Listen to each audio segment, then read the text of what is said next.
Delhi university से graduation और UK की ऑक्सफोर्ड यूनिवर्सिटी से पोस्ट ग्रेजुएशन के बाद एक महिला ने फैसला लिया कि वो राजनीति में जाएंगी। सफर शुरू हुआ, धीरे धीरे सफर वहां तक पहुंचा जिसे किसी राज्य का सबसे बड़ा ओहदा माना जाता है, यानी कि वो दिल्ली की सबसे कम उम्र की सीएम बनी। बात आतिशी की हो रही है और आज चर्चा भी उन्हीं से होगी, क्योंकि दिल्ली के अंदर चुनावी माहौल गर्मा गया है।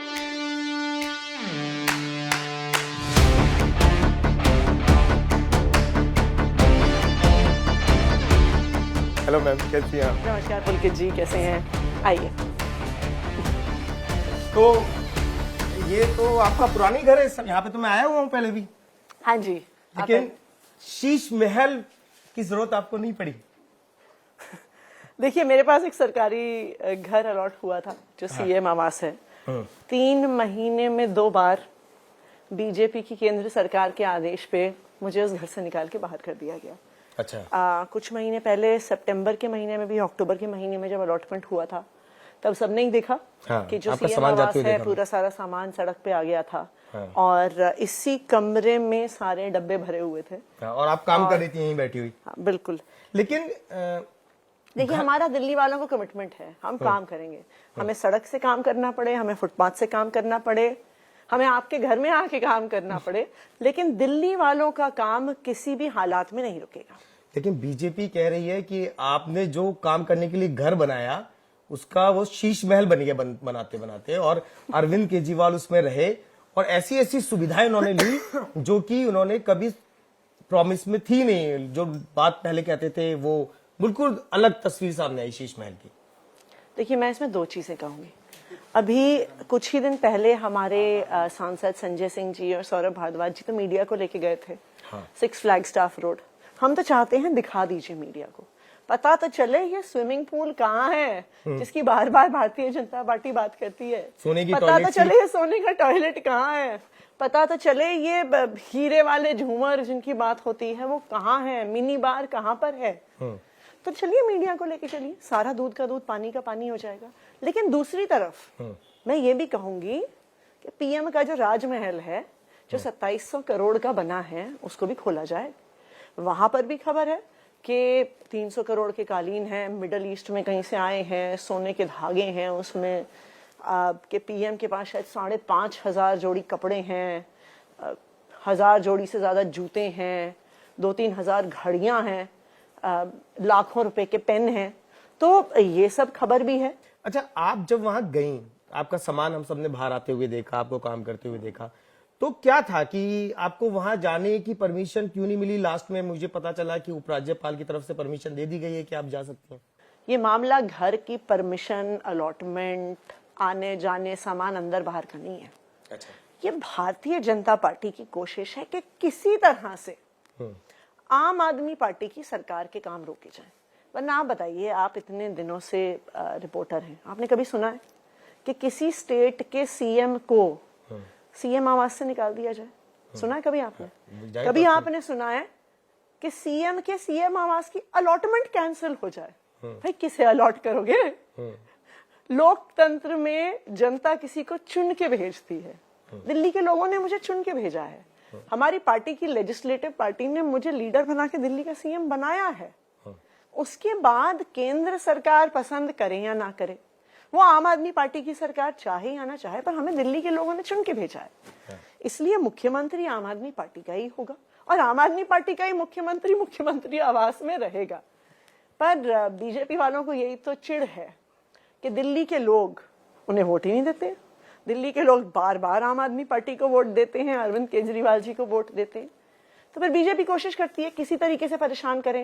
अच्छा, जब बात घर पर आ गई है जी, तो वैसे तो मैं आपकी एजुकेशन के बारे में सब लोग जानते हैं, कितना पढ़ लिख कर आप राजनीति में आई हैं। तो आपने कभी सोचा कि चुनाव के दौरान आरोप प्रत्यारोप आपके घर तक पहुंच जाएंगे? देखिए, सोचा तो हमने नहीं था कि राजनीति इतनी ज्यादा गिर सकती है, क्योंकि हमने कभी किसी के साथ कुछ गलत नहीं किया। हमने भी, अगर आप देखिए, भारतीय जनता पार्टी के नेता हैं, कांग्रेस पार्टी के नेता हैं, मुझे नहीं लगता कि हम कभी इतना गिरे हैं, इतना गाली गलौच पे आए हैं, किसी को एक व्यक्तिगत लेवल पे परेशान करने पे आए हैं। लेकिन अब मुझे लगता है कि बीजेपी की राजनीति ही यही है, क्योंकि जैसे अभी चुनाव का समय है, हम वोट मांगने जाते हैं। जब हम वोट मांगने जाते हैं तो हम बात करते हैं कि हमने पिछले 5 साल में क्या काम किया, हमने पिछले 10 साल में क्या काम किया, हम आने वाले 5 साल में क्या विजन लेके चल रहे हैं दिल्ली के लिए, उसके आधार पे हम वोट मांगते हैं।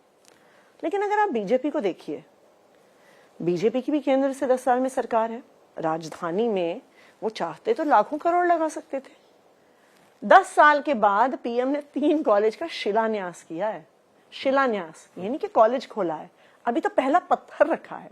अभी 2-3 साल में बिल्डिंग बनेगी, प्रोफेसर आएंगे और 5-6 साल बाद तो वो 3 कॉलेज खुलेंगे। तो बीजेपी के पास कोई काम नहीं है बताने के लिए जो उन्होंने 10 साल में दिल्ली में किया। दूसरी ओर ना इनके पास कोई विजन है। आज तक कोई प्रेस कॉन्फ्रेंस करके क्या भारतीय जनता पार्टी ने विजन रखा कि हम दिल्ली में क्या करेंगे, बिजली कैसे देंगे, पानी कैसे देंगे, स्कूल कैसे अच्छे करेंगे? वो तो अपना मैनिफेस्टो जारी करेंगे ना चुनाव से पहले। पर सिर्फ चुनाव से पहले मैनिफेस्टो नहीं होता। देखिए, आप रोज रोज जो बात करते हैं वो आपका विजन दिखाता है। अगर आप आम आदमी पार्टी के नेताओं को देखिए तो हमारी जिंदगी, हम हर नेता बिजली, पानी, स्कूल, अस्पताल, बिजली, पानी, स्कूल, अस्पताल, हम अपने काम की बात करते हैं। और आप किसी भी नेता का किसी भी इंटरव्यू उठा के देख लीजिए, आपको सेम चीज, सेम बात, काम काम काम, हम सिर्फ काम की बात करते हैं। और दूसरी तरफ अगर आप बीजेपी को देखिए, आप उनकी सारी प्रेस कॉन्फ्रेंसेस उठा के उनका एनालिसिस कर लीजिए, वो सिर्फ एक चीज करते हैं, गाली गलौज। वो अरविंद केजरीवाल जी को गाली देंगे कि अरविंद केजरीवाल ऐसे कपड़े पहनता है, ऐसे मफलर पहनता है, ऐसे घर में रहता है, ऐसे खांसी करता है, उनका यही काम है। फिर वो मुझे गाली देंगे और आम आदमी पार्टी को गाली देंगे। मुझे आप बता दीजिए कि बीजेपी गाली गलौज करने के अलावा क्या करती है? कुछ भी नहीं करती है। तो उनकी राजनीति का स्तर ही वही है। तो आज दिल्ली की जनता के सामने 2 चॉइस है, एक है पढ़े लिखे लोगों की काम करने वाली पार्टी आम आदमी पार्टी, और दूसरी तरफ है ये गाली गलौज पार्टी। तो मुझे लगता है कि दिल्ली के लोगों के लिए चॉइस बहुत क्लियर है। अच्छा, उस दिन आपको देखा प्रेस कॉन्फ्रेंस में, सभी पूरे देश ने देखा रोते हुए, भावुक होते हुए। जब आप उस दिन घर पर वापस आई तो पिता आपके साथ ही रहते हैं, तो उनसे बातचीत हुई क्या? उन्होंने सुना वो बयान जिसमें पिता बदलने वाला बयान जब चुनाव के दौरान आता है? हाँ, सुना। उनको भी बहुत ठेस पहुंची। हाँ। और ठेस पहुंचना स्वाभाविक है। मुझे लगता है कि जिसने भी वो बयान सुना होगा उसको ठेस पहुंची होगी, क्योंकि राजनीति में ना आप, हम भी कांग्रेस पे वार करते हैं, बीजेपी पे वार करते हैं, उन्होंने क्या काम किया, क्या काम नहीं किया, लेकिन किसी के बुजुर्ग बाप को गाली देना, किसी महिला के साथ ऐसी अभद्र भाषा का प्रयोग करना, राजनीति के गिरने की कोई सीमा भी है। लेकिन अब ऐसा लगता है कि भारतीय जनता पार्टी की राजनीति की गिरने की कोई सीमा ही नहीं है। अब जैसे रमेश बिधूड़ी जी हैं, यहाँ पे कालका जी विधानसभा में मेरे सामने चुनाव लड़ रहे हैं। 4 दिन हुए उनको टिकट मिले, 5 दिन हुए उनको टिकट मिले। सबसे पहले दिन प्रियंका गांधी जी के खिलाफ उन्होंने अभद्र भाषा का प्रयोग किया, दूसरे दिन मेरे खिलाफ, मेरे पिताजी के खिलाफ अभद्र भाषा का प्रयोग किया। लेकिन भारतीय जनता पार्टी ने कोई खेद नहीं जताया। भारतीय जनता पार्टी सामने नहीं आई और उन्होंने कहा कि ये बयान गलत था। भारतीय जनता पार्टी ने माफी नहीं मांगी, भारतीय जनता पार्टी ने उनका टिकट नहीं काटा। उन्होंने मेरे बारे में, मेरे पिताजी के बारे में जो घटिया बयान दिया वो उन्होंने मोदी जी के मंच से दिया। भारतीय जनता पार्टी की सारी लीडरशिप उस मंच पे बैठी हुई थी, किसी एक व्यक्ति ने भी उस बयान का खंडन नहीं किया अभी तक। इसका क्या मतलब है? इसका ये मतलब है कि पूरी भारतीय जनता पार्टी उस बयान के साथ सहमत है, उनके साथ खड़ी है। रमेश बिधूड़ी माफी मांग रहे थे प्रियंका गांधी के बयान के बाद में कि मुझे किसी को ठेस पहुंची तो मैं माफी मांगता हूं। रमेश बिधूड़ी का बयान बताया, उसने मुझसे तो नहीं माफी मांगी। बताइए, बीजेपी के किसी नेता ने उनके बयान का खंडन किया हो तो आप बताइए। उस समय स्टेज पे भारतीय जनता पार्टी के 30-40 सबसे बड़े नेता बैठे हुए थे। उस स्टेज से हजारों लोगों की भीड़ के सामने रमेश बिधूड़ी जी ने मेरे और मेरे पिताजी के खिलाफ इतनी गंदी बात कही। क्या किसी एक बीजेपी के नेता ने खंडन किया? नहीं किया। इसका मतलब पूरी पार्टी उनके साथ खड़ी है, पूरी पार्टी इस गाली गलौज के साथ खड़ी है। इनफैक्ट ये भी सुनने में आया है कि कल की सीईसी की इनकी मीटिंग में रमेश बिधूड़ी जी को सीएम फेस बनाने की भी बात हो रही है। ये कहां से लेके आए? अब ये अंदर मीटिंग के भी सूत्र है कई बार लगता है हमसे ज्यादा सूत्र आपके पास है। बताइए, बीजेपी की मीटिंग हो रही है और सारे बड़े लीडर्स वहां मौजूद हैं और आपको जानकारी मिल गई है कि सीएम चेहरा रमेश बिधूड़ी होंगे। देखिए क्या है कि हर जगह कुछ ऐसे लोग हैं जो अच्छे लोगों की मदद करना चाहते हैं, तो वहीं बीजेपी में आप कह रही हैं कि आपके लोग हैं। अब आप समझ जाइए जो आपने समझना है, पर ये बात भी हुई है। ये आप मतलब सूत्र आपके पक्के सूत्र हैं जो ये कह रहे हैं कि रमेश बिधूड़ी सीएम का चेहरा होंगे? नहीं, कल बात हुई है सीईसी की मीटिंग में, कल रात को पार्लियामेंट्री बोर्ड की मीटिंग में भी चर्चा हुई है। तो ये पहला चुनाव होगा जिसमें बीजेपी अपना चेहरा डिक्लेयर करके लड़ेगी? हो सकता है रमेश बिधूड़ी जी को डिक्लेयर करने की बात भी हो रही है, और मैं समझती हूँ कि ये रमेश बिधूड़ी जी का डिक्लेरेशन ना सही भी होगा, क्योंकि पार्टी ही जब गाली गलौज पार्टी है तो सबसे ज्यादा गाली गलौज करने वाले व्यक्ति को ही तो सीएम चेहरा बनाएंगे। तो रमेश बिधूड़ी जी की बात काफी सीरियसली चल रही है, शायद 2-3 दिन में घोषणा भी हो जाए कि उनको सीएम का चेहरा बीजेपी बना। तो ये जो आप पोस्टर लेके घूम रही हैं, जो लगातार दिखाती भी है आप टीवी पे, उसमें क्वेश्चन मार्क लगा रहता, तो वहां चेहरा लग जाएगा, आप ये कह रही हैं? हाँ, मुझे लगता है कि बिधूड़ी जी का चेहरा लग जाएगा। अच्छा, जहां महिला सम्मान की बात आ रही थी अभी, तो बीजेपी ये कह रही है कि अरविंद केजरीवाल ने आपका अपमान किया है। मेरा? हाँ, वो इसलिए कि उन्होंने आपको प्रॉपर कुर्सी पे तो बैठाया नहीं, कुछ दिन के लिए आपको सीएम बना दिया और ये भी साफ कर दिया कि अब दोबारा चुनाव के बाद में वो सीएम होंगे। तो ये बातें आप लोग कैसे लेते हैं? सबसे पहले तो ये समझ में आ गया कि बीजेपी वाले मान रहे हैं कि आम आदमी पार्टी की चुनाव जीतेगी। ठीक है ना? इसका मतलब अगर वो मान रहे हैं कि ये सवाल है कि अरविंद केजरीवाल जी मुख्यमंत्री बनेंगे कि आतिशी मुख्यमंत्री बनेंगी, तो बीजेपी वाले भी इस बात को मान रहे हैं कि चुनाव तो आम आदमी पार्टी ने ही जीतना है। बाकी मैं बीजेपी से ये पूछना चाहूंगी, वो बता दें उनकी पार्टी में कौन ऐसे नेता हैं, कोई एक नेता का नाम बता दें जो 10 साल के अंदर अंदर, जब ये पार्टी शुरू हुई थी 2013 में, जब आपने पहला चुनाव लड़ा था, मैं इस पार्टी की एक आम कार्यकर्ता थी, मैं किसी पद पे नहीं थी, मैं किसी पॉलिटिकल बैकग्राउंड से नहीं थी, मैं किसी पैसे वाले परिवार से नहीं आती, मेरा कोई वोट बैंक नहीं। 2013 में मैंने आम आदमी पार्टी को एक आम कार्यकर्ता के तौर पे ज्वाइन किया था। वो कोई और पार्टी बता दें जहां 10 साल के अंदर एक सामान्य कार्यकर्ता विधायक बनती है, मंत्री बनती है और मुख्यमंत्री बन जाती है। ये किसी और पार्टी में संभव नहीं है, ये आम आदमी पार्टी में हुआ है और ये अरविंद केजरीवाल जी ही कर सकते हैं।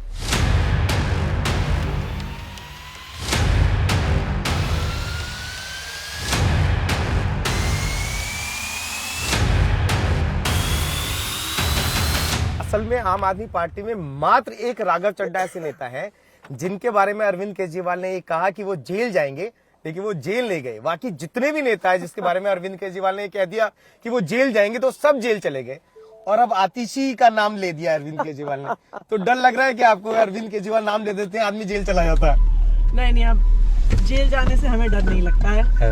अब तो और भी कम डर लगता है। मुझे लगता है कि जब से हमारे पार्टी के नेताओं को जेल में डाला, तो हमने देख लिया कि आखिरकार न्याय व्यवस्था में हो सकता है देर है, लेकिन अंधेर नहीं है, क्योंकि कोई एविडेंस नहीं था, कोई सबूत नहीं था, कोई पैसा नहीं था। आखिरकार हमारे सारे नेता जेल से बाहर आए। तो क्या करेंगे बीजेपी वाले? कुछ झूठे केस कर देंगे, फर्जी केस कर देंगे, कुछ महीने के लिए जेल में डाल देंगे। लेकिन अरविंद केजरीवाल कह क्यों रहे हैं कि आपको जेल में डाल देंगे? ऐसा हो क्या रहा है? देखिए, आप इस बात को समझिए, जो आम आदमी पार्टी के सारे नेताओं को जेल में डाला, क्यों अरविंद केजरीवाल जी के मंत्रियों को जेल में डाला, क्यों मोहल्ला क्लिनिक बनाने वाले सत्येंद्र जैन को जेल में डाला, यमुना को साफ करने वाले सत्येंद्र जैन को जेल में डाला, स्कूल बनाने वाले मनीष सिसोदिया जी को जेल में डाला? इसलिए कि दिल्ली की चुनी हुई सरकार के काम रुक जाए। आप पूरा पैटर्न देखिए 10 साल का, कोई ऐसा हथकंडा नहीं है जो बीजेपी की केंद्र सरकार ने ना अपनाया हो चुनी हुई सरकार के काम रोकने का। लेकिन इतने हथकंडों के बावजूद भी हमने बीजेपी की 20 राज्यों की सरकारों से, फुल स्टेट की सरकारों से, पूरी पावर वाली सरकारों से ज्यादा डिलीवर करके दिखाया है। तो वो तो चाहते हैं कि काम रुक जाए। दूसरा, वो कीचड़ उछालना चाहते हैं। वो चाहते हैं कि देखिए, लोग हमें क्यों पसंद करते हैं? क्योंकि हम पढ़े लिखे हैं, क्योंकि हम ईमानदार हैं।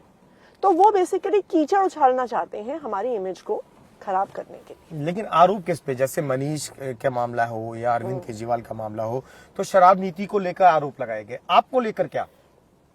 देखिए, कई सारे विभाग हैं मेरे पास, अच्छा। पिछले 1.5-2 साल से कई सारे सरकार के बड़े विभाग हैं। तो अगर कोई फंसाना चाहता है तो कोई भी फाइल उठा सकता है, राइट। आखिरकार फ्लाईओवर भी बन रहे हैं, 200-300 करोड़ से कम क्या फ्लाईओवर बनता है, सड़कें बनती हैं, स्कूल की बिल्डिंग बनती हैं, बसेस का प्रोक्योरमेंट हो रहा है, काम तो बहुत तेजी से हो रहा है हमारी अंदर सरकार खाने में। क्या फाइलों की जांच हो रही है इस तरीके की? क्योंकि मैंने खुद ये देखा कि घर का मुद्दा हो या दूसरा ये मुद्दे हो, उनमें बहुत पहले फाइलों का मूवमेंट और एसीबी और तमाम लोगों के पास फाइलें घूमने लगी थी। तो क्या ऐसा हो रहा है? हमारी सरकार के अफसर केंद्र सरकार के बीजेपी के डायरेक्ट कंट्रोल में है। अच्छा, ठीक है जी। तो कुछ अफसरों को तो वो धमकाई देते हैं, लेकिन मैं ये भी कहूंगी बहुत सारे ऑफिसर्स हैं जिन्होंने इस धमकाने डराने के बावजूद भी हमारी सरकार के साथ दिल्ली के लोगों के लिए शानदार काम किया है। उनके बिना ये संभव नहीं था जितना काम दिल्ली में हम कर पाए हैं। पूर्वांचल का इशू उठ रहा है, यूपी बिहार के लोग, कल बीजेपी ने प्रोटेस्ट भी किया अरविंद केजरीवाल के घर के बाहर, कि वो ये कह रहे हैं कि यूपी से और बिहार से लोग लाकर यहाँ पर वोट बनवाए जा रहे हैं। अगर दिल्ली में रहने वाले हमारे पूर्वांचल के भाइयों और बहनों के लिए एक नेता ने काम किया है तो वो नेता अरविंद केजरीवाल है। पूर्वांचली जो हमारे भाई बहन हैं जनरली क्या तो कच्ची कॉलोनियों में रहते हैं या दिल्ली की झुग्गियों में रहते हैं। 10 साल पहले तक नरक की जिंदगी जीते थे वो। ना पानी की लाइन, ना सीवर की व्यवस्था, ना सड़कें, ना उन इलाकों में स्कूल, ना हेल्थ केयर की फैसिलिटी। अगर दिल्ली में झुग्गी झोपड़ियों में और कच्ची कॉलोनियों में किसी ने सुविधाएं दी है ना तो वो अरविंद केजरीवाल जी ने दी है। चाहे सड़कें बनाना हो, चाहे सीवर की लाइन डालना हो, चाहे घर घर पानी पहुंचाना हो, चाहे बच्चों को स्कूल देना हो। ना सिर्फ इतना, अगर सबसे ज्यादा विधायक अगर किसी पार्टी में पूर्वांचली हैं तो वो आम आदमी पार्टी में। बताए बीजेपी आज पूर्वांचल के हक का नारा लगा रहे हैं। वो कितने पूर्वांचलियों को टिकट देते हैं वो, चाहे विधायक के चुनाव में हो चाहे सांसद के चुनाव में हो। मनोज तिवारी बस एक। आप उनकी विधायकों की टिकट की लिस्ट उठा के देख लीजिए, और आज की नहीं 20 साल की उठा के देखिए। अच्छा, आपकी विधानसभा के अंदर पिछली बार जो मार्जिन था वो 10,000 से ज्यादा का था। इस बार आपको उम्मीद कितनी लग रही है? देखिए मार्जिन बढ़ेगा, आप जीतेंगी हारेंगी, क्या होगा? आपका आकलन क्या कह रहा है? क्योंकि दिग्गज लोगों को, चाहे वो कांग्रेस हो चाहे वो बीजेपी हो, अपने मजबूत नेता को उन्होंने दोनों ने उतारा है। नहीं, मुझे ये तो लगता है कि मैं चुनाव जीतूंगी। इसलिए जीतूंगी क्योंकि 5 साल मैंने अपने इलाके में बहुत काम किया है। और ना सिर्फ काम किया है, 5 साल में लगातार अपने इलाके में रही हूँ, लोगों के साथ जुड़ी रही हूँ, उनके सुख दुख में साथ रही हूँ। मतलब 5 साल में हर गली में, हर मोहल्ले में कभी किसी की शादी हो, किसी के बच्चे का जन्मदिन हो, उनके सुख दुख में हम साथ रहे हैं। अब हर गली मोहल्ले में अगर आप जाएंगे तो मैं पर्सनली लोगों को जानती हूँ। अच्छा। तो मुझे ऐसा लगता है कि कालका जी के लोगों ने मुझे जरूर वोट देंगे, जस्ट बिकॉज मुझे 5 साल में उनसे इतना प्यार मिला है और अभी भी मिलता है। चुनौती किससे ज्यादा मिलेगी? अलका लांबा जो कांग्रेस से प्रत्याशी है या रमेश बिधूड़ी जो बीजेपी से? देखिए, कांग्रेस का तो दिल्ली में बहुत वजूद है नहीं, ये सबको पता है। और कांग्रेस मेरे ख्याल से लास्ट टाइम 70 में से 69 सीट्स में उन्होंने अपनी उनकी जमानत भी जब्त हो गई थी। बहुत कम, कहीं 2000-3000 भी। मुझे लगता है कि 1 या 2 सीटें ऐसी रही होंगी जहां पे उनकी जमानत भी बच पाई थी। तो कांग्रेस को तो देखिए दिल्ली में कोई बहुत सीरियसली नहीं लेता है। जहां तक कि बीजेपी की बात है, बिल्कुल सही बात है कि मुकाबला दिल्ली में आम आदमी पार्टी और बीजेपी में है। लेकिन अगर मैं कालका जी विधानसभा की बात करूं तो भारतीय जनता पार्टी ने रमेश बिधूड़ी जी को टिकट दिया। एक ऐसे व्यक्ति जो इतने बदतमीज हैं, जो गुंडागर्दी करते हैं, जो इतनी गाली गलौज करते हैं, महिलाओं के साथ अभद्रता करते हैं। टिकट मिलने के अगले दिन उन्होंने प्रियंका गांधी जी पे इतनी अश्लील टिप्पणी करी। उसके बाद मेरे पिताजी के बारे में बहुत भद्दी बात कही। यहाँ के लोग उससे बहुत नाराज हैं और उनको रमेश बिधूड़ी जी का व्यवहार अच्छा नहीं लगा। लेकिन रमेश बिधूड़ी तो हमेशा जीतते आए हैं सांसद के तौर पर। 2 चुनाव उन्होंने जीते, तीसरे में टिकट नहीं मिला हालांकि, लेकिन 2 चुनाव जीते उन्होंने। जहां तक मुझे ख्याल आ रहा है आपने ही शायद एक शो किया था रमेश बिधूड़ी जी के बयान के बाद। हाँ, जनता में नाराजगी थी, कालका जी विधानसभा में बहुत नाराजगी थी और लोगों ने विरोध भी किया कि इस तरीके की भाषा। असल में मुझे लगता है कालका जी के अंदर जो वर्ग है, अपर क्लास या दिल्ली के जो लोग हैं, वो उस तरीके की भाषा का इस्तेमाल राजनीति में अच्छा नहीं करते। देखिए कोई भी और अच्छा कोई भी मान- नहीं मानेगा। कोई भी अच्छा नहीं मानता। अच्छा, अभी आप जैसे लोगों के बीच में जा रही हैं, तो क्या शराब भी कोई मुद्दा है दिल्ली की राजनीति में, जिसके मामले में अरविंद केजरीवाल, मनीष सिसोदिया जेल गए, चर्चा होती है, आप लोग जाते हैं जैसे? देखिए जब अरविंद केजरीवाल जी को अरेस्ट किया था, हाँ। मैं जानती हूँ इतनी महिलाओं को, कालका जी की, जो आंसुओं से रोई थी कि मेरे बेटे को गिरफ्तार कर लिया। मुझे आज भी याद है जब अरविंद जी की इंसुलिन रुकी थी, तो उसका काफी संघर्ष चला था और कोर्ट गए थे हम, हमने प्रोटेस्ट किया था, हम कोर्ट भी गए थे। जिस दिन कोर्ट का आदेश आया था और अरविंद जी को इंसुलिन मिली थी, वो हनुमान जयंती का दिन था, मुझे आज भी याद है। और यहाँ पे रविदास मार्ग पे मैं एक हनुमान मंदिर में एक कार्यक्रम में गई थी। वहां पे महिलाएं कीर्तन करके सेलिब्रेट कर रही थी कि अरविंद जी को इंसुलिन मिल गई। जो प्यार है दिल्ली के लोगों का उनके लिए, वो बिल्कुल छलकता है। चलिए आपकी प्रति भी प्यार देख लेते हैं। सामने हम लोग अपनी मंजिल पे पहुंच गए और आतिशी एक मंदिर यहाँ पहुंची है, कुछ लोग इंतजार भी कर रहे हैं आपका। आइए। जी जी जी, ये रघुनाथ मंदिर है, हमारे एरिया का काफी प्रतिष्ठित।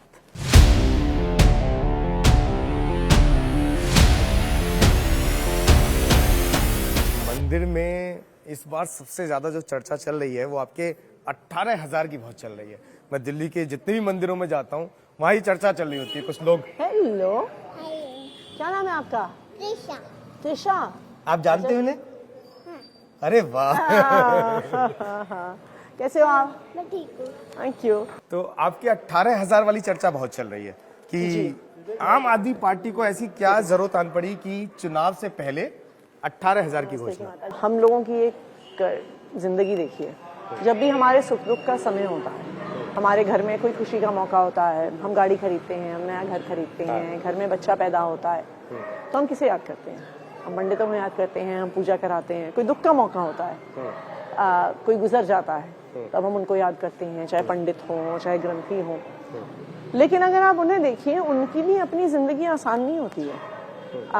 बेसिकली या तो मंदिर के आसपास के लोग चंदा इकट्ठा करके, मंदिर कमेटी के, गुरुद्वारा कमेटी के, उनका ध्यान रखते हैं, लेकिन जो सुख दुख में हमारे साथ खड़ा है, उनका ध्यान रखना तो समाज का भी काम है ना, सरकार का भी काम है। तो इतना टाइम क्यों लग गया लेकिन इस योजना में? लेकिन शुरू में जब हम 2013 में चुनाव लड़े थे, तो तब हमने बिजली के दाम आधे किए थे। 5 साल के बाद हमने बिजली फ्री कर दी। उसके बाद महिलाओं के लिए बस यात्रा भी सरकार बनने के, शायद पहली सरकार में नहीं, दूसरी सरकार बनने के बाद हुआ था। तो अलग अलग जो काम होते हैं वो एक के बाद एक सीक्वेंस में होते हैं। अच्छा, आप लोग तो बहुत सारी योजनाओं से खुश होंगी आजकल, जिस तरीके की घोषणाएं आम आदमी पार्टी कर रही है, बुजुर्गों को लेकर, महिलाओं को लेकर। बहुत खुश है। कौन सी योजना ज्यादा पसंद आ रही है? सारी योजनाएं उनकी अच्छी है। अच्छा, कोई भी कमी नहीं है, किसी भी चीज में ऐसा नहीं है। स्वस्तिनो विर्वशेमहि देवहितं जदायु ऋणरोगादिदारिद्र्यं पापाक्षुभयशोकमनस्तापा नश्यन्तु मम सर्वदा श्रीवत्समाय समारोगमा विधात् पवमानं महिते धनं धनं पशुं भव पुत्रपौत्रादिलाभं संवत्सरं दीर्घमायु मन्त्रार्था सफला सन्तु पूर्णा सन्तु मनोरथा शत्रूणां बुद्धिना सोऽस्तु मित्राणां बुद्धिस्तु विजयी भव स्वस्ति आयुष्मान। पंडित जी, जो घोषणा आम आदमी पार्टी कर रही है गारंटी के तौर पर कि पुजारियों को 18,000 मिलेंगे, सबसे बड़ी बात है, आज तक मुझे 45 साल यहाँ रहते हो गया, 45 साल में किसी ने तो कहा हाँ पंडितों को, पुजारियों को, ग्रंथियों को ध्यान करना चाहिए, चाहे 18,000 मिले चाहे 8,000 मिले, मिल तो रहा है, मिल जाए। आप चेहरे पे मुस्कान देख लीजिए और जो लोग सवाल उठा रहे हैं उनका जवाब भी इस मुस्कान के साथ ही है। एक रैपिड राउंड कर लेते हैं? बिल्कुल बिल्कुल, करिए जी रैपिड राउंड। अगर अभी चुनाव हो रहे हैं, अगर आम आदमी पार्टी जीतती है तो आपको क्या लगता है कि अरविंद केजरीवाल को फिर से सीएम ही बनना चाहिए या फिर किसी और कार्य में लगना चाहिए? अरविंद केजरीवाल जी को सीएम बनना चाहिए। दिल्ली के लोग उन्हें सीएम के तौर पे देखना चाहते हैं। दिल्ली के लोग अरविंद केजरीवाल जी से प्यार करते हैं और ये दिल्ली के लोगों की डिमांड है। और आतिशी क्या सोचती है, उन्हें क्या जिम्मेदारी मिले अगर दोबारा सरकार बने तो? वो मैं मानती हूँ कि अरविंद केजरीवाल जी के हाथ में है। अब कि तो वो क्या आपकी जिम्मेदारी देंगे। पार्टी में कई शिक्षा मंत्री बनने के लिए तैयार है। पहले मनीष सिसोदिया थे, फिर आप भी आ गई और अवध ओझा भी आ गए, तो तीनों में बेस्ट कौन है? देखिए मैं तो मानती हूँ मनीष जी बेस्ट है। 2025 में सबसे बड़ा मुकाबला किसके साथ, बीजेपी या कांग्रेस? बीजेपी। बीजेपी का सबसे बेहतर नेता कौन है दिल्ली के अंदर? ये बड़ा मुश्किल सवाल है। क्यों? अच्छा, एक वक्त था अरविंद केजरीवाल कहते थे कि राहुल गांधी जो है वो पॉलिटिक्स के बच्चे हैं, ये बयान है उनका। तो आज आप क्या मानती है कि राहुल गांधी में परिवर्तन आया या नहीं? ये मैं किसी नेता पे टिप्पणी करना पसंद नहीं करती। ये लास्ट सवाल आपने छोड़ दिया। करनी भी नहीं चाहिए, वो आंटी भी कह रही है करनी भी नहीं चाहिए। चलिए, आपको बहुत बहुत शुभकामनाएं 2025 के इलेक्शन के लिए, और बहुत चुनाव बहुत के बाद में धन्यवाद। फिर चर्चा होगी और ये भी जानेंगे कि आपको क्या जिम्मेदारी मिलने वाली है बिल्कुल, अगर thank you। जीतते हैं तो। थैंक यू पुलकित जी। तो इसमें आज प्रोग्राम में इतना ही, फिर किसी और शख्सियत के साथ होगी चर्चा। ये आतिशी दिल्ली की सीएम हमारे साथ